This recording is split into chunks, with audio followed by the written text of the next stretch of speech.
Bom dia, boa tarde, boa noite para você que está ouvindo esse podcast. Esse é o podcast Startup da Igreja Batista de Porto da Madama e eu sou o Lucas. É um podcast para a gente conversar sobre diversos temas relacionados à igreja, relacionados à vida cristã e nossa relação com Deus. Não deixa de seguir as nossas redes sociais, vão estar todas aí na descrição, o Facebook da igreja, o YouTube. E hoje a gente está aqui para ter uma conversa sobre soteriologia com o seminarista Diego. Opa, bom dia pessoal. Eu sou Diego, um dos líderes lá da juventude da Igreja Batista em Porto da Madama, junto com o Lucas, com o Iago. E é isso, a gente está aqui para poder somar. Tamo junto. Estamos aqui também com o pastor Isaac. Fala, povo, tudo bom? Graças a paz. Sou o pastor Isaac, também trabalho na Igreja Batista de Porto da Madama, trabalho com missões, evangelismo, visitações, todos relacionados a essa área. E estou aqui também com a ministra de música, Ana Maia. E aí, gente, tudo bem? Prazer, aqui é a Ana, a ministra de música também, teóloga, e vamos bater um papo super legal aí hoje. Eu já me apresentei, né? Eu sou o Lucas, estou à frente da juventude com o Diego e Iago. E, gente, para começar o assunto, vamos começar com a pergunta mais básica, né? Porque eu acredito que, assim como eu, quando li esse nome, eu fiquei pensando, caraca, o que é isso? Então, vamos perguntar, o que é soteriologia? E aí, não sei quem vai responder. Então, rapaz, e agora? Quem que vai? Eu falei para você que era aquele dia, que era a doutrina dos solteiros, né? Solteiro! Não me lembro, olha aí, ó. Vou jogar a moeda pra cima aí pra ver quem vai responder essa aí. Cara, a primeira coisa é saber como é que fala isso, né? Solteiro, soterior. Rapaz, que trava-língua que é essa palavra, né? Fala assim, ó. Bom, vou dar deixa pro pastor depois matar no peito e fazer o gol. Vai lá. De início, assim, que a gente entende e de maneira mais fácil é pensar soteriologia é um estudo da salvação humana. E aí, pastor, como é que fica isso? Já jogou a bola assim, né? Direto. Mal começou, já passei pro pastor já. Olha, soteriologia, como a irmã Ana falou, é a doutrina, né, dentro da homilética, da hermenêutica, da teologia sistemática, dentro da teologia cristã, dentro do que nós compreendemos do nosso conceito cristão formado dentro de um formato de teologia, né? É o nome dado ao estudo da salvação humana, né? É uma forma de se estudar, compreender melhor. E daí, assim, existem N pontos, muitos, a gente vai falar alguns hoje, mas muitos pontos a se tocar. Mas a soteriologia é esse estudo da salvação humana, é uma palavra grega, por isso é transliterada do grego, por isso que tem essa dificuldade toda. Mas, a princípio, é o estudo ou o ensino da salvação para nós. Basicamente isso aí, para não complicar muito, porque se pudesse a gente complicava, tem bastante coisa assim para se falar sobre soteriologia, até a divisão da palavra em si do grego, mas eu acho que a gente vai caminhar mais pro simples assim, né, para a gente entender basicamente a salvação e daí tocar nos pontos que a gente precisa tocar. Porque a ideia desse podcast, desse bate-papo, uma conversa mais simples com temas relevantes, muitas das vezes não são tão abordados assim diretamente na igreja em si. A soteriologia, ela é uma das áreas assim da teologia sistemática que é mais abordada mediante as outras, como a gente falou em alguns podcasts atrás. Essa doutrina da salvação, a importância dela na vida do homem, essa reconciliação que vem através dessa salvação intermédio de Cristo, do sacrifício de Jesus. Então, a soteriologia em si, ela tem várias passagens dela na Bíblia citando, mas uma das mais claras está quando Paulo vem falando em Romanos sobre a justificação, a propiciação e a redenção dos nossos pecados através da morte de Cristo, do sacrifício dele. Então, por isso que é importante a gente entender basicamente o que é essa soteriologia, que aí já entra na questão da próxima pergunta. E a gente Posso começou dar um alôzinho ainda, antes Pode? Claro. É dizer que a soteriologia não é somente doutrina cristã, né? A soteriologia da salvação. Então, existem muitas religiões e cada uma delas tem a sua soteriologia. Alguns acreditam que para a salvação é necessário se abster da prática sexual. Alguns acreditam que é preciso alcançar um nirvana, né? Nós cristãos acreditamos, para a nossa parte, para compreendermos a soteriologia, a salvação, que nós precisamos de Cristo. E daí eu acho que entra aí no que você ia falar já. Mas só para dividir que a soteriologia não é uma doutrina única e exclusiva do cristianismo. Com certeza. Queria perguntar aqui para a Ana e para o pastor Isaac, porque a soteriologia ela tem um conceito de pessoas que são chamadas. Então, quem são esses chamados? Por que eles são chamados? E como as pessoas são chamadas a essa salvação? Mano! Ih, rapaz! Tá que é sua! Então, quem é chamado, né? Eu posso dizer assim, conforme o entendimento de alguns aí comentaristas, alguns estudiosos, que a palavra de Deus, ela também fala lá em Romanos 8:30, que os chamados são os predestinados. Mateus 11:28, vai falar que todos os que estão cansados e sobrecarregados, os chamados também são todos aqueles que creem, como lá diz lá em João 3, versículo 15, no versículo 16. A gente tem alguns exemplos em João 4, versículo 14. Apocalipse 22:27 também vai falar sobre todo aquele que crê. Vai falar também sobre os confins da terra, né? Isaías 45:22, Ezequiel 23. À luz, assim, de algumas passagens, posso compreender que é difícil fazer realmente uma distinção, assim, se a gente fosse falar sobre chamado, não entrando em detalhe. Pô, a gente estava comentando sobre não ser tão como é que eu posso dizer assim, não ir tão invasivo, né, mas falar sobre chamado especial, chamado geral, nada a respeito disso, mas sobre o chamado de Deus, né, ser um chamado sincero, ser um chamado mesmo feito para todos aqueles que estão dispostos a ouvir a voz de Deus. Boa, boa. E pastor Isaac? Então, a Ana no último versículo que ela citou ali, capítulo de Mateus, capítulo 28. Mateus 28:29? Isso. Vou até abrir aqui. Mateus. Jesus aproximando-se, capítulo 28, versículo 18 em diante. Jesus aproximando-se falou-lhes dizendo: toda autoridade me foi dada no céu e na terra. Ide, portanto, fazei discípulos de todas as nações, batizando-os em nome do Pai, do Filho e do Espírito Santo, daí ensinando a guardar todas as coisas que eu vos tenho ordenado. Parará. Eu gosto muito de citar esse texto quando eu estou trabalhando com missões e falando sobre chamado, mas eu vou usar ele agora para a gente falar sobre o chamado de Deus para a salvação, né?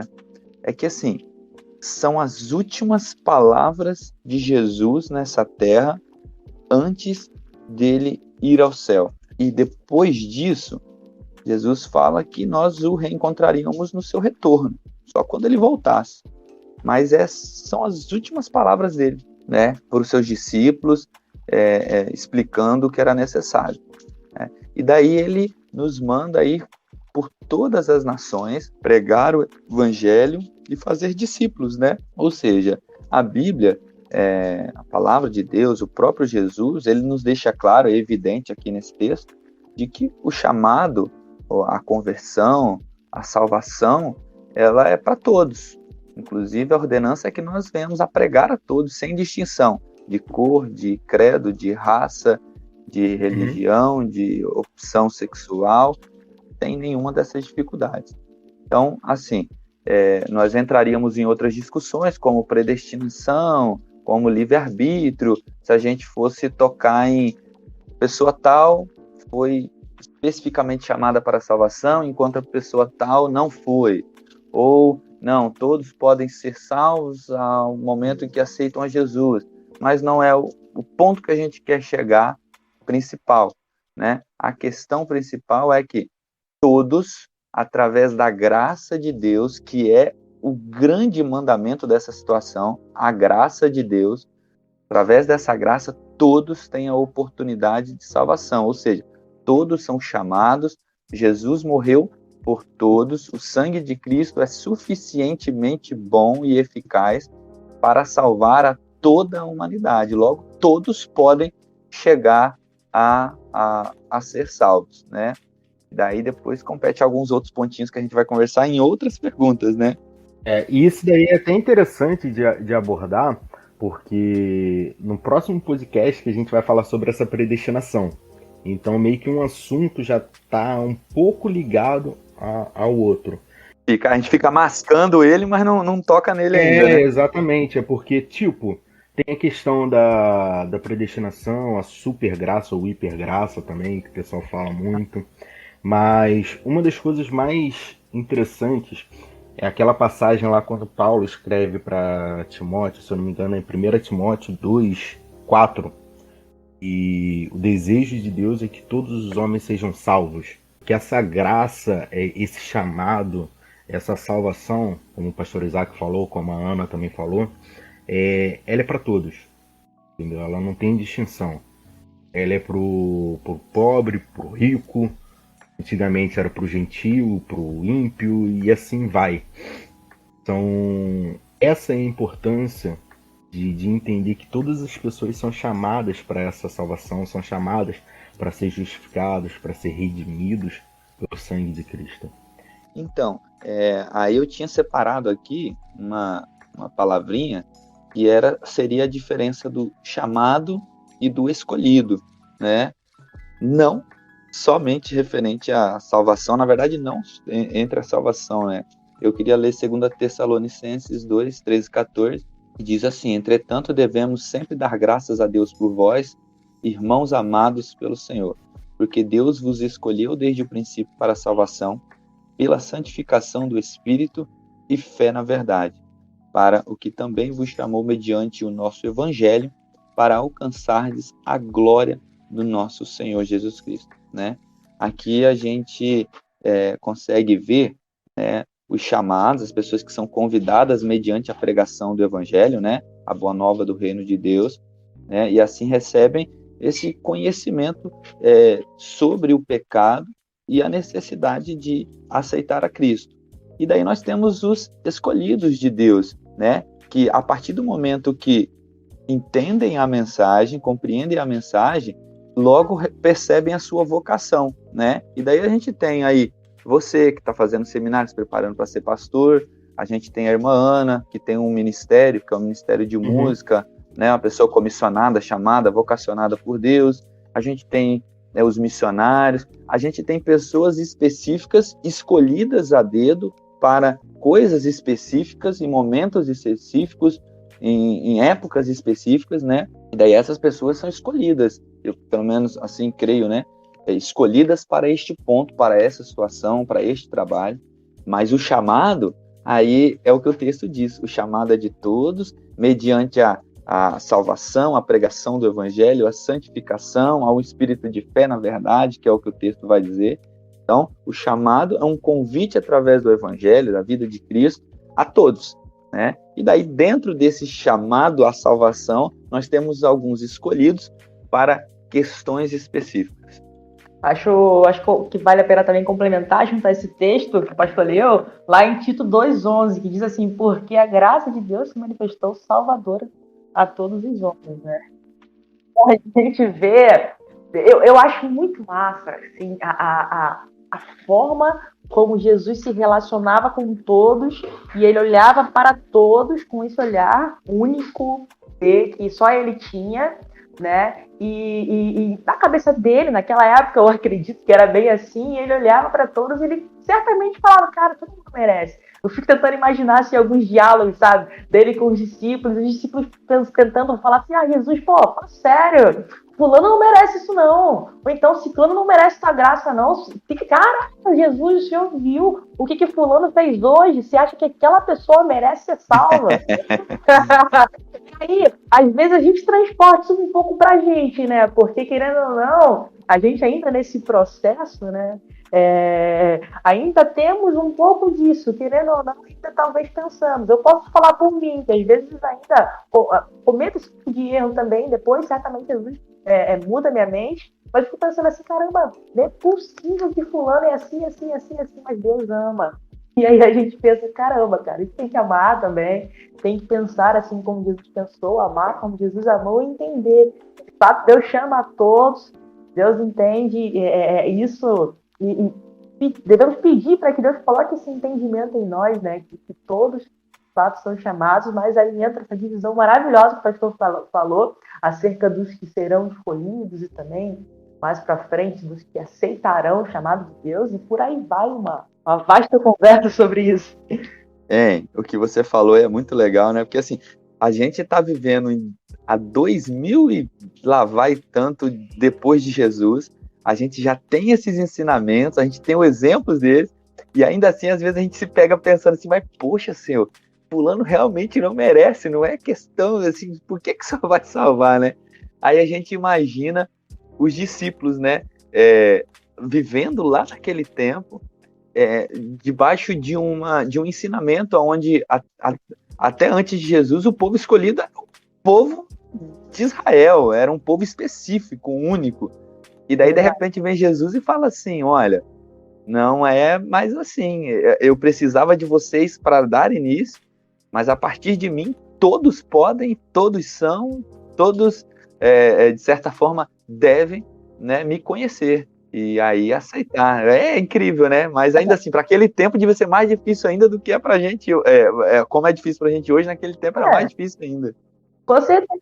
Tem esse gancho, né? Porque quando a gente entende quem é chamado e começa a olhar esse olhar de Jesus, a gente consegue entender por que ele chama. Porque ele não chama a gente para ter uma vida perfeita, ele não chama a gente para ser membro de igreja, ele não chama a gente para ser aquele cristão ideal para com os outros, mas ele chama para duas coisas. Ele chama para arrependimento e chama para fé. E aí, meu irmão, é um tapa atrás do outro que a gente leva e quando começa a entender que, olha, a gente foi chamado para arrependimento e a gente foi chamado para viver em fé. Então, quando a gente está falando dessa questão da salvação, a gente vê que existem uns aspectos no processo da salvação, né? E logo depois desse chamado que a gente estava falando, entra a questão da conversão, né? Então, a próxima pergunta que eu queria fazer era quais são esses elementos presentes na conversão e desenvolvendo mais um pouco o que a possibilita e o que é necessário para que ela ocorra, a conversão, né? Pois é, rapaz. Então, a gente estava falando sobre chamado, né? E principalmente sobre o fato de sermos chamados e aquilo que gera, né? Nós somos chamados para arrependimento e para fé, e é muito curioso a gente observar que uma coisa vai levar a outra, né? Principalmente falando do chamado, de sermos chamados e aquilo que vai ser o elemento principal da conversão. Mas acho bacana a gente comentar, gente, pastor Isaac, Lucas, Diego, que os meios do arrependimento, falar sobre os meios de arrependimento. No lado divino, o arrependimento ele vai ser uma dádiva divina, e no lado humano, ele é trazido pela palavra de Deus, ele é trazido pela pregação do evangelho, pela bondade de Deus para com as criaturas, para com os seus filhos. A gente vai ver isso em Romanos 2, versículo 4, pela correção do Senhor e também pela crença da verdade, lá em Jonas 3, versículo 5. Então, a conversão, os dois elementos principais serão os mesmos: arrependimento e fé. É interessante pensar que fé ele vai ser o aspecto positivo da conversão, o ato ali de se apossar das promessas, das obras de Deus. E logo na sequência, a gente também vai ver a respeito do arrependimento. Pastor, quem vai ajudar a responder essa? Sobre o arrependimento? Sobre o arrependimento, vamos lá. Então, é muito interessante, né? Você falou aí sobre essa questão da conversão estar ligada, né, indissoluvelmente à questão do arrependimento e da fé. E daí a gente entra na questão do arrependimento, E o arrependimento, ele passa por, como é que eu vou dizer? Ele passa pelo processo da salvação do homem, já que é o que a gente está falando, né? Salvação. Eu vou me alongar um pouquinho mais só para falar sobre 4 coisinhas aqui, para daí falar sobre essa questão do arrependimento. Primeira coisa, o arrependimento, ele nasce dentro do coração do homem mediante a compreensão do pecado. Esse homem precisa compreender que aquilo que ele fez é errado para ele poder se arrepender, né? Se eu não acredito que aquilo que eu fiz é errado, não tem por que eu me arrepender. Beleza, a partir do momento que eu me arrependo, aí entra algumas coisas. Algumas são atos de Deus e outras são processos dentro da vida do homem. Primeiro ato de Deus, justificação, né? O que seria a justificação? Pastor Jadir Félix, meu professor de teologia sistemática, iria dizer da seguinte maneira, que a justificação é um ato, um termo jurídico para absolvição, né? É como se o pecador, o réu, eu, estivesse diante do juiz, Deus, né? Para ser julgado pelos seus crimes, pelos seus pecados, e daí, com certeza, seríamos condenados.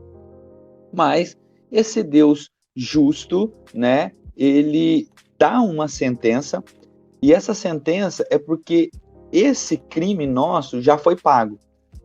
No lugar de eu ficar 10 anos, 30 anos, 100 anos na prisão para pagar pelos meus crimes, ou ter que ser condenado à morte, alguém foi. E esse alguém foi Jesus. Então esse juiz está com uma sentença escrito assim, já foi pago. E então ele nos justifica. Então a justificação é um ato de Deus. Não depende do homem. Deus, somente Deus, através do termo justo juiz, nos declara aptos novamente a viver pela graça e alcançar a salvação, né? Viver novamente. Isso tudo pela graça de Deus. Dentro desse processo, existe o próximo, né? O primeiro é o ato de Deus nos tornar justo, e o segundo é a regeneração. A regeneração também é um ato divino, né? Também não depende do homem, porque o homem é regerado por Deus. Assim como fomos gerados a primeira vez, né, criados por Deus, né, dentro do ventre da nossa mãe, o Senhor já nos conhecia, essa questão toda, o Senhor nos regenera, gera novamente em nós um caráter agora santo. Esse também é um ato divino, através do arrependimento do pecador, né? Não necessariamente necessita do homem. Preciso frisar isso novamente. É um ato divino, é um ato de Deus, né? Só que a partir do momento que Deus o justifica, que esse homem compreende o seu pecado, né? Deus fica desprendido, entre aspas, tá? Desprendido, não que Deus estivesse preso a essa condição, mas ele fica desprendido para regerar nesse homem novamente, né? E dar um novo nascimento para ele, como diz João 3,37, né? Um novo crente nascido da água, do batismo e tal, né? Ele vivifica no homem a certeza da salvação, né? Ele é regerado pelo Espírito Santo de Deus, né? Dando vida espiritual. E então nós entramos para o outro ponto, que seria a santificação. Mas, hein, pastor? Então, parênteses, acho que vale pensar que, assim, Nicodemos, quando fez aquela pergunta, ele não estava de todo doido, né, cara? Porque imagina só, o cara diante de uma situação dessa, cara, olha só, Nicodemos, tu vai ter que vai ter que virar um novo homem. E o cara pergunta, mas assim, cara, eu tô velho.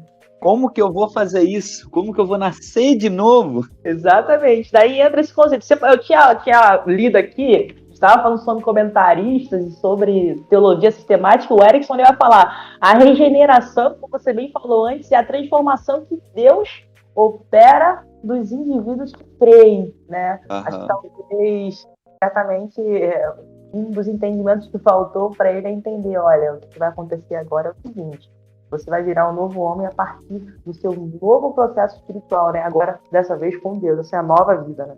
Isso aí. E já que você tocou no assunto, aí eu ia falar da santificação, mas rapidinho, o efeito da regeneração. O efeito da regeneração, dessa regeneração, desse nascimento novo que Nicodemos não conseguiu entender, né? Mas depois que ele compreende, ele vive. E todos nós que aceitamos a Cristo, são 3. Primeira coisa, o efeito posicional, né? Que seria isso? A pessoa regenerada, ela passa dessa posição assim de pecador agora para uma posição de filho de Deus, como ele era quando? Antes da queda do homem. Antes da queda do homem, o homem era somente filho de Deus, criatura formada, amada, desejada por Deus. Depois da queda, ele se tornou, como a Bíblia nos fala, inimigo, né, de Deus, por causa dos nossos pecados, por causa das nossas falhas. Mas então nós passamos da posição de pecador, afastado, inimigo, para filhos de Deus. O outro efeito são efeitos espirituais. A pessoa regenerada passa a ter uma comunhão muito maior, muito mais íntima com Deus, né? Se torna morada do Espírito Santo de Deus, se torna fonte de vida para outras pessoas, né? E o terceiro seria o efeito prático. A pessoa regenerada, ela externa, ela joga para fora essa nova condição de novo nascido, né? De uma pessoa que nasceu de novo, e ela demonstra aversão ao pecado. Ela começa a viver uma vida prática das obras que Deus deseja que ela faça, né? Então ela começa a viver na prática os efeitos da regeneração que Deus trouxe a ela, desse novo nascimento. Olha, morria aquele homem que falava coisa errada, fazia coisa errada, pensava coisa errada, vivia coisa errada, e agora renasço para um homem que busca somente coisas boas, embora ainda dentro deste mundo de pecado, mas que busca somente coisas boas. Finalizo essa parte do arrependimento, dizendo que o próximo passo depois da justificação e depois da regeneração, aí sim é algo que o homem trabalha junto com Deus. E esse outro passo chama-se santificação.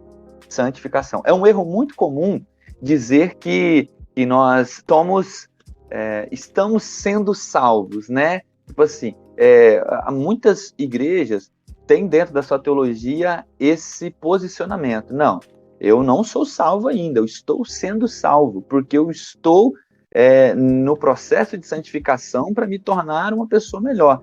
Mas aí a gente até confunde com outras religiões, né? Porque não necessariamente eu vou melhorando ao ponto de me tornar um supremo senhor Caiô, né? Os mais novos vão me entender. A me tornar um grande... Não. A santificação é um processo no qual... Esse é um processo. Os outros 2 eram atos, lembra? Ato de Deus. Esse é um processo. Onde quem trabalha é Deus, o Espírito Santo, a palavra e o homem. Através desses 4 fatores, sim, alcança um ponto de vida e um andar diário de santificação. O homem precisa de Deus, o homem precisa da palavra de Deus o guiando, o homem precisa que o Espírito Santo esteja nele, por isso a justificação e a regeneração, e o homem precisa da sua decisão, de continuar firme nesse caminho. Então, esse seria o único ponto em que o homem participa de tudo isso, da salvação. Olha só que coisa maluca, né? A gente pensa, não, eu aceito Deus, eu aceito Jesus, e a gente fica, porque assim, é muito comum o pastor fazer o apelo e falar, quem quer aceitar a Jesus? Mas a palavra em João capítulo 4 vai dizer que antes de nós o amarmos, ele já tinha nos amado primeiro, nos escolhido primeiro, nos desejado primeiro, tudo isso primeiro. Então, assim, é um termo que a gente costuma usar, mas eu não diria que ele é o mais correto, não.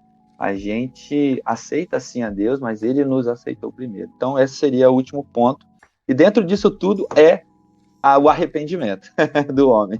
Não, e isso é bem interessante, que até quando você falou de santificação, eu lembrei de uma frase que um pastor Ezo, e foi um dos pastores que me ajudaram no meu início de fé e tal, ele sempre falava que a santificação era um processo de amadurecimento espiritual. E é quando a gente entende, a gente busca esse arrependimento, a gente aceita Cristo, sendo que ele nos aceitou primeiro, né? E a gente trava essa luta com o pecado, tentando se afastar cada vez mais do domínio do pecado, para poder viver uma vida santificada para ele. E pegando nesse ponto, o pastor Isaac, quando acho que até é importante a gente falar, Paulo lá em Romanos, no capítulo 3, a partir do verso 24, ele diz assim: sendo justificados gratuitamente por sua graça, por meio da redenção que é em Cristo Jesus, Deus o ofereceu como sacrifício para propiciação mediante a fé pelo seu sangue, demonstrando a sua justiça. Em sua tolerância, havia deixado impunes os pecados anteriormente cometidos. Esses 3 pontos que Paulo vem falando aqui, eu sei que a gente já falou sobre a justificação. E o que seria essa redenção e essa propiciação dos pecados? Repete a pergunta, meu irmão. Eu tava caçando um textozinho aqui na hora que você me falou e a hora que eu achei, Não, tranquilo. eu uso a palavra. O que seria? A justificação a gente já abordou. A gente falou sobre a regeneração, sobre o arrependimento. Mas o que seria essa redenção? Assim, um conceito básico de redenção e de propiciação. Porque a gente entende que a redenção é o ato ou efeito de redimir. Livrar, libertar e tal. A propiciação seria a propiciação dos nossos pecados. Mas na vida prática, o que seria isso? O que seria essa redenção, né, na vida prática? Isso, a redenção e a propiciação. Acho bom a gente abordar isso também. Vamos lá, para a redenção. Pior que eu não tenho nenhum texto preparado aqui. Se alguém já puder ir dando uma olhadinha. Aí você acabou de ler também, né? Falando sobre redenção. A redenção na vida prática do homem, né, é ele compreender que o sacrifício de Cristo suficiente, né, totalmente suficiente para mudar a sua vida, né, o redimiu para que ele pudesse viver de uma maneira diferente. Por exemplo, hoje, não só hoje, sempre aconteceu, sempre foi assim, né? Muitas vezes a gente levanta a mão ou a gente diz perante as pessoas, né? Eu estou salvo, né? Jesus me salvou, encontrei a Jesus, agora sou salvo. Mas isso não pode ser somente algo externado da boca, né? Isso acontece muitas vezes. A gente que é líder de jovens, a gente que lida com as pessoas, a gente vê muitas dessas situações. A pessoa toma uma posição diante dos outros e diz, olha, agora eu sou salvo. E daí salvação compreende em tudo isso que a gente falou, né? Justificação, santificação, regeneração. E daí compreende na redenção, no sacrifício que Jesus fez na cruz do Calvário por mim e por você. Só que quando eu não vivo isso, quando eu digo, mas eu não externo isso com os meus atos, com a minha palavra, eu não honro isso com as minhas atitudes, com o meu caminhar, com o meu proceder. Quando eu não estou vivendo essa situação, eu me desfaço, né? Eu não me desfaço, mas eu faço pouco da redenção que Cristo me permitiu viver, né? Da vida de pecado que eu tinha, da vida de crimes que eu cometi, né? Crimes entre aspas, não necessariamente crimes de sangue e tal, mas os crimes contra Deus, né? Deus me perdoa de tudo isso, ele paga todo esse pecado, ele anula toda essa sentença, ele paga assim, com cada gota de sangue, tudo que eu fiz, e daí quando eu não vivo a situação que eu falei que agora eu viveria, eu me desfaço de todo o sacrifício de redenção de Cristo. Então, na prática, a redenção, ou viver a redenção, é viver pelo sacrifício que Cristo fez, viver verdadeiramente do sacrifício que Cristo fez, com os meus atos, com as minhas atitudes. Tiago, capítulo 2, vai dizer, não sejais somente ouvintes, né?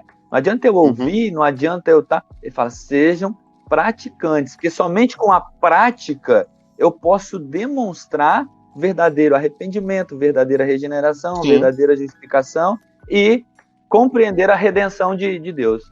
Irmã Ana? Sim.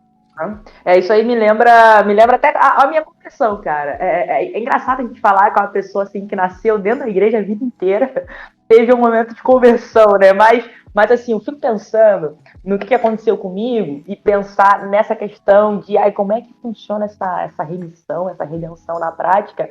E eu penso justamente que no dia em que eu estava num congresso de adolescentes aqui da Juventude Batista do Rio de Janeiro, e num congresso desse que eu estava, e eu ouvindo toda a mensagem, ouvindo tudo aquilo que estava falando sobre quem eu sou, sobre quem eu sou em Cristo, sobre a verdade da minha vida em Deus e sobre quem Ele verdadeiramente é. E, acima de tudo isso, sobre qual é a posição de Deus na minha vida, dele como sendo Senhor e eu como sendo serva, né? E a partir daí, então, entender que eu, de fato, sou pecadora, que eu preciso de Cristo, que eu precisava compreender que Deus era meu Senhor. A minha conversão foi exatamente isso, esse entendimento ali que a gente observa nos textos, esse arrependimento. Olha, não sou eu, Deus, não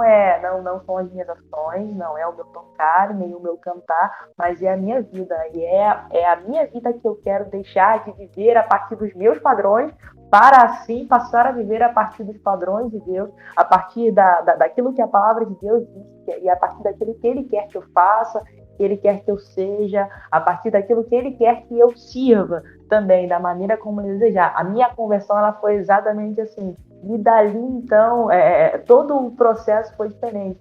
A gente falou sobre esses processos de conversão serem uma constante na nossa vida. Ela vai acontecendo e cada vez mais nós vamos vivendo essa regeneração em Cristo, né? Não apenas no dia da nossa conversão, mas no nosso dia a dia com Deus, a gente vai sendo regenerado, a gente vai sendo moldado, a gente vai sendo modificado. Isso não acontece apenas uma vez. A gente tem um impacto grande, a gente tem um marco na nossa vida, que é o ato da conversão, e a partir daí a gente tem diversos momentos, dessas experiências com Deus, né, em relação à nossa rendição a Cristo, a Jesus Cristo. Não, e isso daí é bem interessante, porque a gente vê todo o cuidado e o amor que Deus teve e tem com a humanidade, e mesmo a gente não merecendo, a gente sendo extremamente pecador, Ele mandou Jesus para poder nos salvar, fazer essa reconciliação, essa ponte de novo com a humanidade que tinha se perdido, que tinha sido manchada pelo pecado. E através desses atos de justificação, redenção e propiciação, hoje a gente é filho por adoção de Deus. A gente teve de novo esse contato com o primeiro amor. Até mesmo Paulo vem falando lá em Romanos, no capítulo 8, que através desses 3 pontos, hoje a gente pode ser chamados de filhos de Deus. E é muito interessante quando a gente pega nesse ponto de vista, quando a gente vê, através da nossa conversão, através da nossa regeneração, acontece uma mudança nas nossas vidas, que entra também a questão quais são as consequências. Também uma consequência pode ser uma consequência positiva, e é nesse caso que a gente vai estar abordando, essas consequências da nossa união com Cristo. O que isso acarreta na vida do homem, essa nova conciliação, essa união de uma vida, tentar ter uma vida santificada com Cristo? O que vocês acham em relação a isso? Eu acho massa que a maior consequência que a gente tem é a gente começar a dar risada na nossa vida, né? Exatamente. E fala assim, cara, poderia ter sido tão fácil, poderia ter sido assim. E a gente começa a observar que talvez o ponto de vista de Deus deveria ter sido sempre a nossa primeira vista, né? Deveria ter sido sempre a nossa primeira maneira de olhar para as coisas, de pensar nas coisas e também de fazer as coisas. E é certo que a gente só consegue entender como é viver uma vida com Deus e como é ser uma nova criatura a partir do momento em que a gente entende exatamente isso que a gente acabou de definir. Olha, não sou mais eu, agora é Cristo que vive em mim. As coisas velhas já se passaram, agora tudo se fez novo. E quando ele fala que tudo se faz novo, não apenas a nossa vida se faz nova, mas a maneira como a gente olha as coisas, elas são maneiras diferentes, Porque assim, não, nada justificaria a nossa mudança para as outras pessoas. Sim. E a pessoa, quando ela se converte, ela não tem uma atitude de mudança, então é questionável. Será que verdadeiramente essa pessoa se converteu? Porque você se converter, você entender que você agora é uma nova criatura, é você não deixar algumas coisas e você agora passar a entender, cara, não é mais assim. Agora eu vou ser diferente, eu vou agir diferente, as minhas ações vão ser diferentes, e ainda que você não fale, as nossas atitudes elas vão falar por nós. E é difícil, hein? Meu Deus. Demais. Deixa eu perguntar pra vocês. Vocês todos nasceram em lar evangélico? Lucas, Ana e Diego? Sim, eu nasci sim. Eu não, cara. Eu não. Ana não e Diego não, né? Não, eu nasci em lar evangélico. Assim. Meu pai era missionário, me acompanhava. Então, eu conheço um pouco dessa história. Até fiquei na dúvida aqui e falei, uai. Não, porque, por exemplo, minha mãe me levou pra igreja, eu tinha 6 anos de idade. Na época era até a PIB do Paraíso. Ia muito pra EBD e tal, mas a gente ficou uns 4, 5 anos sem ir pra igreja e eu voltei com 10 anos. Mas eu só fui me converter mesmo, conversão, foi com 18. Tá. Não, sabe por quê? O que eu ia falar? Mediante o que a gente está falando, né? Sobre compreender o seu pecado, né? Compreender que você é uma peste miserável, pecador, que você é mau, sabe? Essa parada assim, não sabe? é? Mundo, sabe? Miserável homem que sou, como dizia Paulo. E assim, como é difícil, cara, como foi difícil para mim compreender isso, nascendo dentro da igreja, cara. Porque, assim, eu não me olhava dessa forma. Eu me olhava assim, cara, eu vou na igreja, eu canto, eu oro, sabe? Eu sou, na medida do possível, um filho educado, obediente e tal, não sei o quê. E eu também me converti com 16 anos, olha só. Eu já tava, assim, numa idade bem avançada. Por quê, mano? Eu falo pra vocês, até os meus... 13, 14, 15 anos, naquela época que a gente começa a viver umas experiências novas. Sim. Umas coisas diferentes. Mas mesmo assim, muitas coisas eu não fiz, muitas coisas eu fiz, mas eu ainda pensava assim, cara, mas eu não sou uma pessoa ruim, não. Eu ficava olhando o outro, olha aquele cara ali que não vai na igreja, olha que loucura que ele faz e tal. Mas, cara, um dia essa palavra bateu tão forte, sabe, assim, a pregação falou tanto comigo, que eu compreendi. Eu sou pecador, eu preciso aceitar Jesus. Não é porque eu nasci aqui, mas foi algo assim tão surreal que é difícil até de explicar. Porque até aquele dia, até aquela hora, para mim, eu não tinha que fazer mais nada. Eu estava tranquilão, eu era salvo, Jesus me amava, eu era o alecrim dourado que nasceu no campo do Jardim do Éden. Tá ligado? A gente acaba acostumando, né? A gente cresce assim, rodeado, né, nesse ambiente da igreja e tal, e acaba acostumando com aquilo tudo, né, e pensa que só por a gente estar lá é o suficiente, quando então, não é, né? é isso aí, cara, isso aí. E daí eu preparei um versículo aqui rapidinho, que tá dentro do que o Diego estava falando sobre redenção, e fala sobre essa questão dos nossos pecados. O versículo, Efésios capítulo 1, versículo 7 e 8, diz assim: no qual temos a redenção pelo sangue, a remissão dos pecados, segundo a riqueza da sua graça, que Deus derramou abundantemente sobre nós em toda sabedoria e prudência. O 9.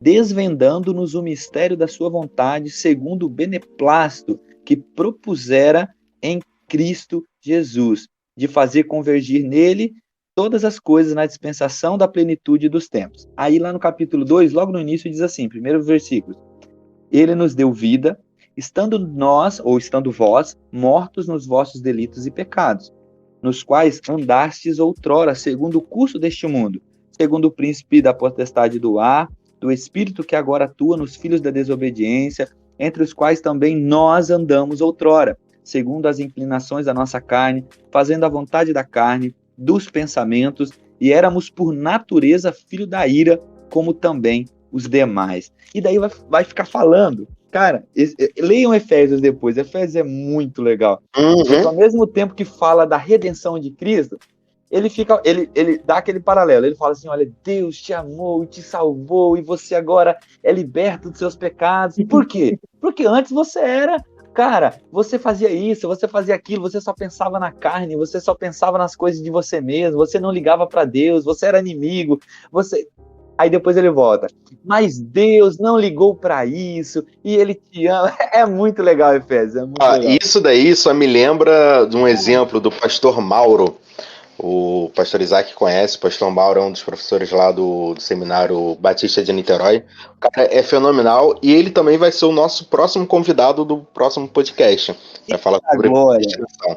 E eu lembro exatamente de um exemplo que ele dava numa aula, quando ele ministrava a aula de carta aos Romanos. Essa questão do homem sem Deus e o homem com Deus. No caso, o pecador e o pecador regenerado. Que o homem, antes de ser Deus, ele tá morto. É como se fosse um The Walking Dead hoje em dia. A pessoa come, a pessoa tá ali fisicamente, mas ela não tem vida. E ela passa a ter essa vida através da adoção, através da reconciliação com o Pai, pelo sacrifício de Cristo. Sabe? Isso é fenomenal. Quando a gente vê que o homem é mau, é pecador por si só, a essência dele foi totalmente corrompida pelo pecado, e através do amor de Jesus, hoje ele é livre, hoje ele é liberto desse poder do pecado, ele vive debaixo da graça do Pai, e o pecado não tem mais domínio sobre ele. É óbvio que a gente, infelizmente, a gente vai cair, a gente vai ter momentos de fraqueza, mas o pecado ele não pode nos dominar. Muito pelo contrário, a gente tem que rejeitar o nosso pecado quando a gente vive uma vida regenerada, busca essa santificação. A gente tem que se livrar desse pecado e viver uma vida santificada com Deus. E aí já entra na questão dessas consequências, que por causa dessa união com Cristo, a gente tem sofrimento, a gente tem ressurreição, a gente tem glorificação e herança. Da mesma forma como Paulo vem falando em Romanos 8,17, que ele diz assim, se somos filhos, então somos herdeiros, herdeiros de Deus e co-herdeiros com Cristo, se de fato participamos dos seus sofrimentos, para que também participemos da sua glória. Cara, é fenomenal isso daí. É um texto maravilhoso, né, rapaz? Cara, a Bíblia tem uns textos muito bons. Não é à toa que a gente tem várias altas crises existenciais, né? De todo mundo, né? E de repente, quando tem assim, pai, quando tem Cristo, era isso que eu precisava. Ai, tá doido, cara. E é sempre assim, cara. E quando o crente não tem essa crise existencial, tem alguma coisa errada. Quando a gente acha que tá tudo bem, não tá nada bem, cara.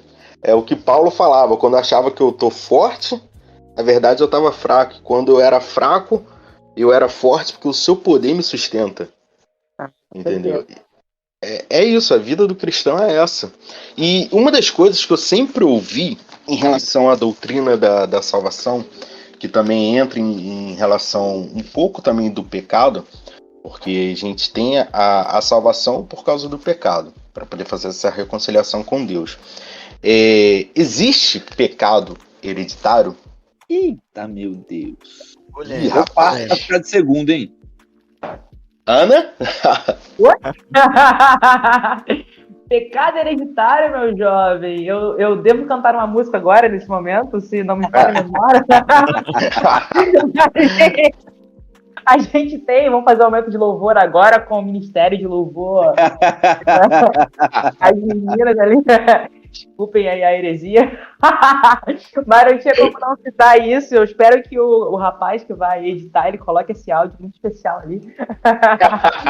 Mas falar sobre pecado hereditário, né? Falar sobre aquilo que a gente de fato herda dos nossos antepassados. Me veio uma questão muito básica. Certamente o pastor que já tem um estudo mais aprofundado acerca disso vai poder complementar, mas sempre que penso no pecado que a gente já herdou, eu não tenho como primeiro pensamento o pecado de Adão e Eva, mas eu sempre tenho como primeiro pensamento a queda, né? A queda de Satanás, e eu entendo bem que ali ocorreu, então, o primeiro pecado que a gente existe, né? Que a gente entende essa necessidade dele querer ser maior que Deus, e por conta disso há então essa queda, e após isso, após esse primeiro exemplo de pecado que a gente observa na Bíblia, a gente entende então ali, a partir de Gênesis, esse relato do pecado de Adão e Eva. Porque seria em relação a dois planos, né? O plano espiritual, onde houve o primeiro pecado, e o plano físico. No caso, seria o pecado original de Adão e Eva. Sim, claro, o pecado original. Se eu for pensar no pecado original, cara, de Adão e Eva, eu entendo sim que a gente, então, já foi feito pecador por conta desse pecado de Adão e Eva. Mas, claro que o meu colega está aqui para poder pra complementar acerca disso. Eu já quero deixar com ele, daí a gente vai conversando sobre isso. Vamos lá, pastor. Dá essa força aí. Vamos lá, galera. Nossa, Deus do céu, é pano pra manga mesmo, viu? Vamos dizer. Cara, Antigo Testamento. Maldição hereditária. Era algo real? O que vocês acham assim? O pastor perguntando, né? Fazendo o povo ficar assim. Era, cara. Era. Sim, no Antigo Testamento, sim. Era porque, assim, já era assim, era dentro das 640 e poucas leis que tinham, né, escritas por Moisés, algumas delas eram bem assim mesmo. Era de aquele que desagradasse os pais, desobedecesse, não seguindo o Deus vivo, né, eles, os seus filhos, os filhos dos seus filhos sofreriam a pena e tal. Tipo assim, havia toda uma questão, e a gente vê que isso é uma questão bíblica do povo de Israel, do povo escolhido, né?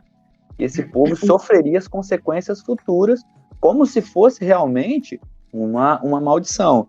Alguém pode, por favor, enquanto eu estou falando, procurar o texto, se não me engano, é no Antigo Testamento, que fala assim, os pais comeram uvas verdes, porventura os dentes dos filhos se abotoarão? Procurem esse versículo aí para mim, eu não me lembro onde está.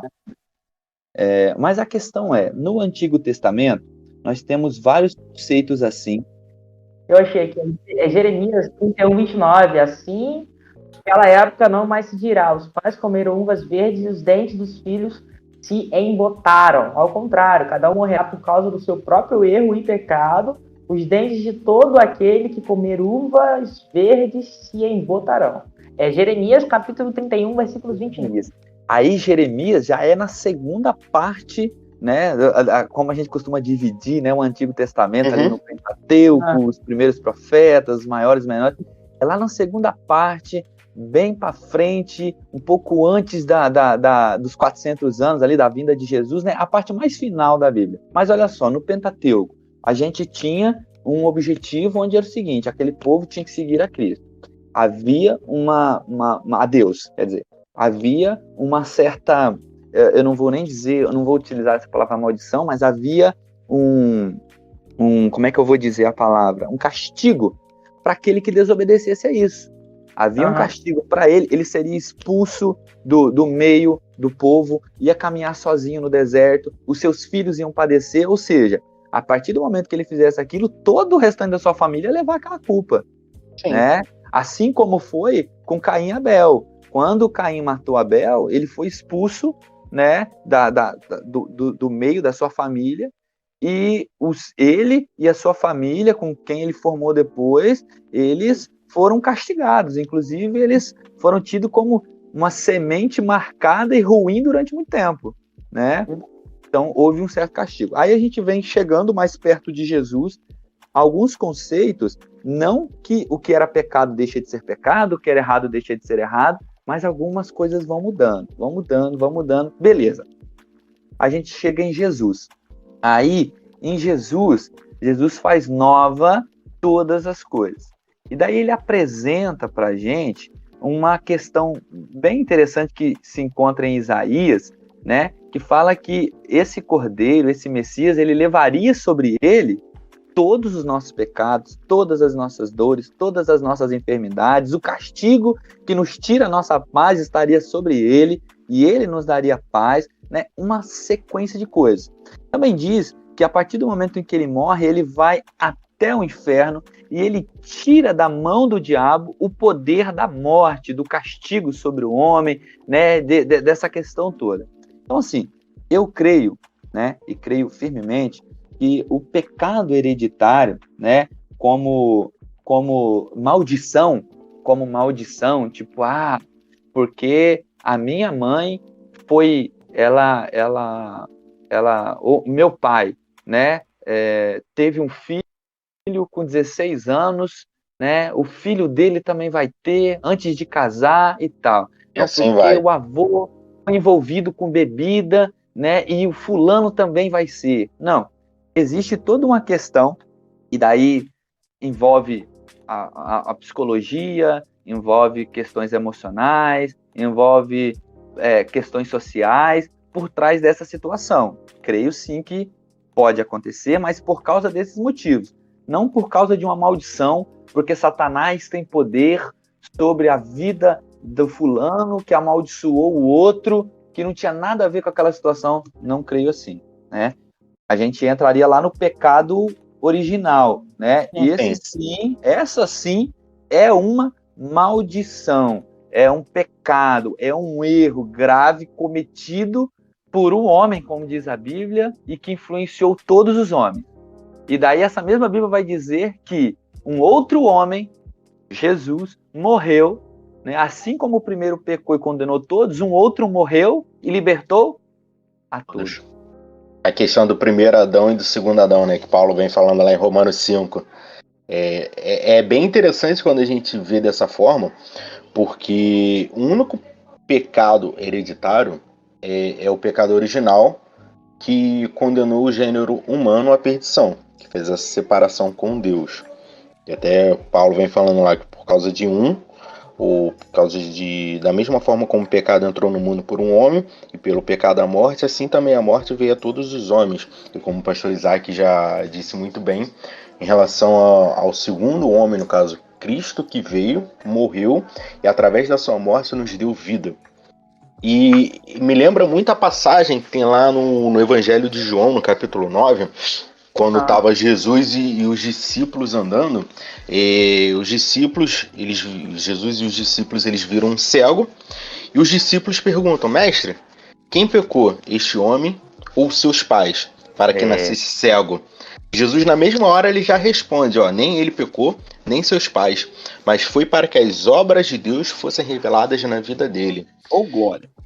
E isso aí já mata a questão que muitas doutrinas, falsas heresias, já vem falando sobre é uma maldição que você tem na sua vida, que você tem que tirar por conta disso, disso, disso e aquilo. Mas não.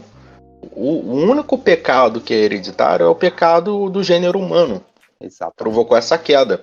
Não existe porque eu pequei, o meu filho vai cometer o mesmo pecado porque o meu antepassado pecou. Não. Cristo ele já mata isso já nessa própria afirmação. Que esse pecado foi feito para que o poder de Deus se manifestasse na vida dele. Acho interessante, Diego, quando você cita isso, que a gente pode observar que até mesmo naquele tempo a gente tinha já uma falta de conhecimento da parte do povo, que não é diferente daquilo que acontece hoje. Exatamente. Mas antes de acontecer isso, a gente vê ali eles questionando uma questão pontual e Jesus respondendo, e hoje ainda é assim, né? Mas olha, como o pastor falou ali, cara, isso aqui é de família. A gente tem essa parte da frase, não, isso aí é questão de família já, sempre foi assim, não vai mudar. Ou, isso daí o fulano já fazia, não vai ser diferente com ele, né? Então a gente vê também muito dessa falta de entendimento, essa falta de conhecimento acerca da palavra de Deus para orientar as famílias que nós temos na igreja, para orientar todos os nossos também, os nossos mais velhos, né? Porque grande parte daquilo que foi mal entendido, assim, não quero que me ouçam mal, né? Mas a gente também entende que muitas coisas os mais velhos falavam, isso aí porque meu antepassado falava, minha mãe tem muito disso, mamãe dizia isso pra mim, porque não pode ser assim. Eu falo, mas mãe, não tem nada a ver, Tipo assim, vamos pensar assim, não pode sentar embaixo da mesa quando tá chovendo. Tipo assim, não tem nada a ver, cara. Tem várias paradas que a gente observa que é muito assim, né?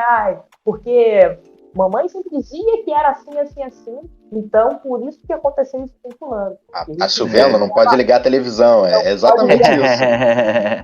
Quem nunca ouviu isso? Nossa, cara, a gente pode fazer um podcast só de citações. mas se for realmente parar pra pensar, a partir desse texto a gente consegue entender que Sim. é para que, então, a glória de Deus se manifeste, é para que o poder de Deus seja manifesto, seja visto por todo aquele, para que a glória de Deus se manifeste e seja falada em toda a terra. Coisa linda. Texto maravilhoso. Isso daí é fenomenal. Então, galera, pra gente fechar aqui o nosso podcast, fechar esse bate-papo que tá muito bom, eu queria fazer uma pergunta que acho que todo mundo já deve ter ouvido. É uma pergunta um tanto quanto polêmica. Eita, meu Deus, lá vem você com polêmica. A gente só trabalha com polêmica. A salvação em si. A gente como cristão batista, a salvação, a gente perde a salvação ou não? Não! Eita! Você quer trocar a sua salvação por um carro zero? Não! É importante a gente falar disso porque tem muita gente. Olha, quantas vezes já me perguntaram isso na vida. Eu tenho certeza com a Ana, com o pastor Isaac, da mesma forma. Quanta salvação a gente perde, como que a gente deixa de ser salvo. E isso é muito louco quando a gente começa a ver dessa forma, que a salvação, ela não é nossa. A salvação, ela vem de Deus. Ela não pertence a mim, não pertence a ninguém, só a Deus. E vendo por isso, a gente começa a ver que essa salvação, ela teve um custo. Pra gente ela é de graça, mas ela teve um preço muito alto, que foi o sangue de Cristo, que foi a vida dele ali naquela cruz.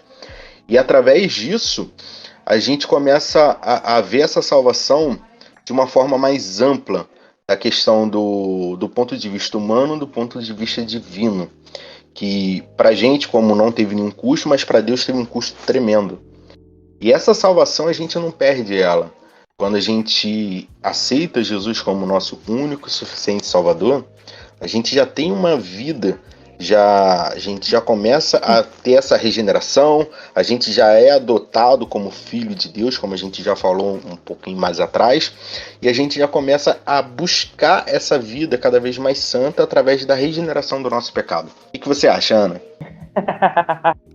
A gente joga assim. Rapaz, você me pergunta, né? Jogando assim, os caras já... Cara, eu sou completamente a favor, assim, concordo com o pastor Isaac, e a gente não perde a salvação, realmente. A partir do momento que a gente consegue compreender, a partir da Bíblia, do nosso entendimento como pecador, nós somos salvos, porque pela graça somos salvos por meio da fé, isso não vem de vós, é dom de Deus. É diretamente dele, é por ele, é por meio dele. Já entende isso, já conhece isso, por já estudar e conhecer a Bíblia. Mas, ao mesmo tempo, Diego, eu posso te falar uma coisa que eu acho muito interessante. A gente não perde pode abandonar a salvação. Ou não é, Isaac? Eu não consegui ouvir o que você falou agora no finalzinho, porque deu uma gente não perde a salvação. Isso daí é incontestável, cara. Agora a gente pode abandonar a salvação. Sim, que entra a questão da apostasia. Exatamente, a blasfêmia contra o Espírito Santo. A partir daí, a gente consegue observar aqui, olha, não existe esse conceito de perda de salvação, mas a partir da blasfêmia contra o Espírito Santo, a gente entende que a gente abandona essa salvação. Cara... Ai, gente, isso é tão polêmico, porque eu penso umas paradas muito doidas nessa parte aí. Cara, mas assim, ó, mano, pro cara escolher abandonar a salvação é que assim, ele realmente não... Eu não sei, não consigo colocar em palavras como é que o cara, vivendo tudo aquilo que ele viveu com Cristo, experimentando dessa abundante graça, ele prefere, então, a partir daí, tomar essa decisão. Vai lá, passa a bola pra você. Ai, meu Deus do céu, que polêmica. Olha só, a pergunta é, né? Uma vez salvo para sempre? Essa é onde vivem, o que comem. A questão é o seguinte, o Diego já falou, entra lá naquela pergunta que a gente fez mais no meio, né? O que possibilita e o que é necessário para que a salvação, né, a conversão ocorra. Aí, primeira coisa que a gente vê, lembra, justificação. É ato ou processo? É ato. Ato de quem? Ato de Deus. Deus, como supremo juiz, nos absolve da condenação. Então, é um ato de Deus, um ato de Deus. É possível, isso nas leis humanas, aqui agora, né? Um juiz, ele não volta atrás da sentença que deu. A partir do momento que ele bateu o martelo, não o mesmo juiz, algum outro até podem recorrer, mas o juiz que deu a sentença, ele mantém. Isso é ético, né? Mantém a sua sentença, vai se correr em outro tribunal, a sentença foi dada, batida. Com Deus, ainda é assim, mais eficaz ainda, porque ele é sem sombra de variação, imutável, né? Aquilo que ele decide, que ele bate o martelo, está decidido e batido foi. Então, assim, esse é um ato de Deus. A salvação não depende de mim, como a Ana falou, ela citou Efésios, capítulo 2, versículo 8. Não é de mim, é pela graça, por meio da fé, né? Não é pelo que fazemos, mas por aquilo que Jesus é, por aquilo que ele fez por nós, pelo sangue que ele derramou em nosso favor.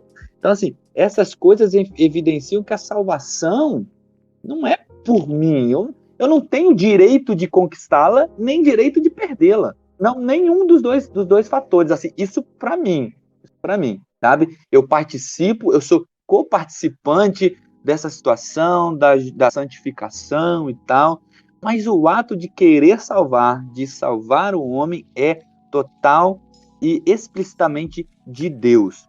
Durante muito tempo, a teologia diminuiu, né? A teologia, ela trabalhava assim, ou Deus é transcendente, ou Deus é imanente. Eram os dois pontos, não se tinha um meio termo.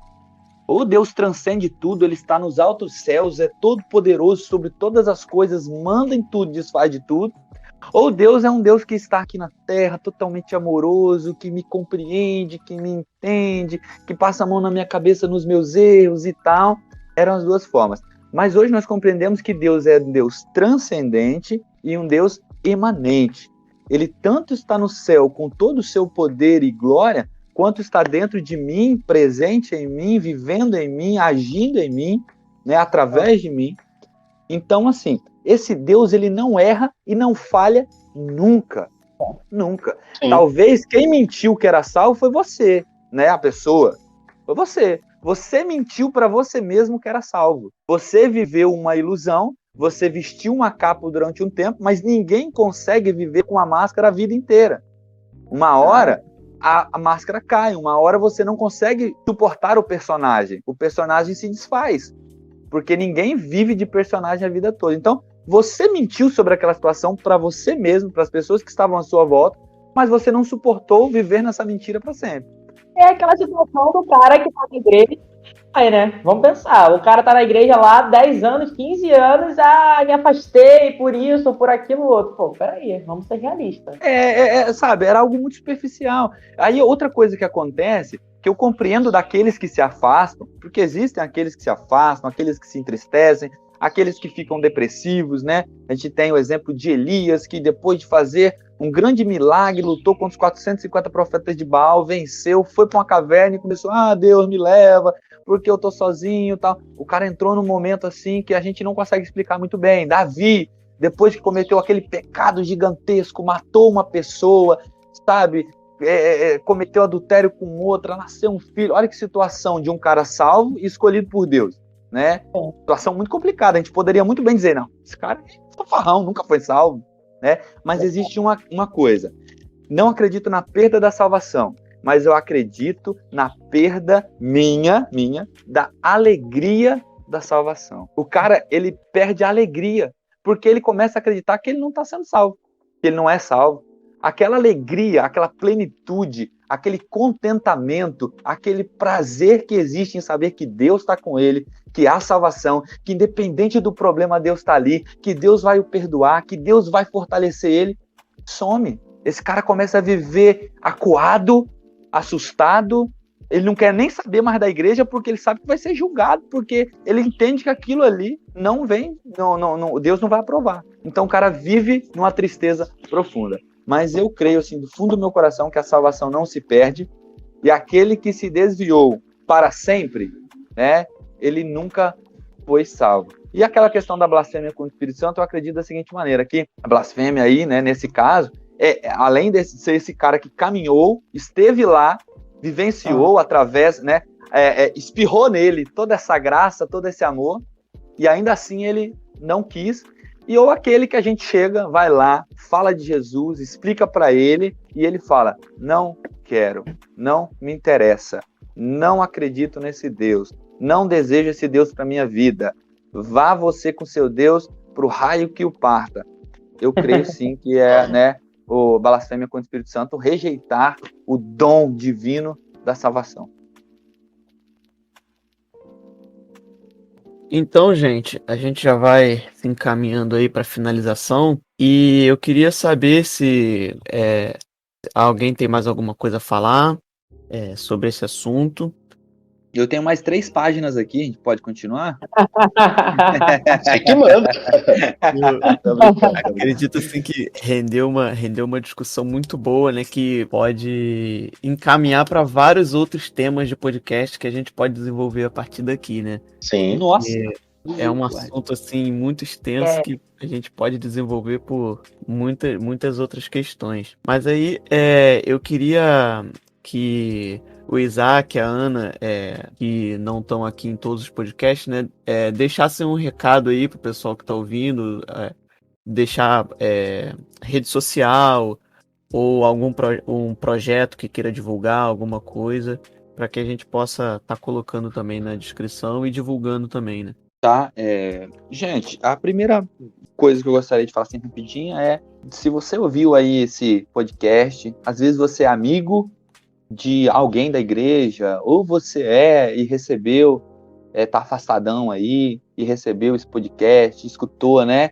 Tem temas teológicos, algumas coisas mais complicadas, difíceis de se entender, mas eu quero dizer para você que a mensagem do reino dos céus é simples. Crê no Senhor Jesus de todo o seu coração, confesse Ele como seu único e suficiente Salvador e receberás a vida eterna. Sabe? É uma mensagem muito simples. Thales Roberto vai cantar assim: é fácil demais viver em paz. A gente é que complica tudo. Viver o cristianismo, ou pelo menos compreendê-lo para aceitá-lo, não é complicado. Jesus nunca complicou a mensagem dele. Sempre foi simples. Sempre foi simples. Seja simples, seja humilde, seja servo, sabe? Viva como quem deseja viver a eternidade e você vai viver bem com Deus e tal. Então não se preocupe com os temas mais complicados a princípio, né? Depois você pode se aprofundar, mas se preocupe com a sua vida e com a eternidade. Eu acho que essa é a suma de todo o podcast. Segunda coisa que a gente tem aí o projeto Cia da Alegria. Você encontra lá no Instagram, @ciafight, e você vai encontrar o que a gente tem feito. A gente trabalha ali, estamos atendendo 90 crianças no projeto, mas além do projeto no Morro da Madama, a gente atende o pessoal do Hélio Gás, lá na comunidade, do Pica-Pau e da Salga. Então a gente totaliza quase 200 crianças aí, é um número bem legal de crianças, a gente está fazendo várias ações.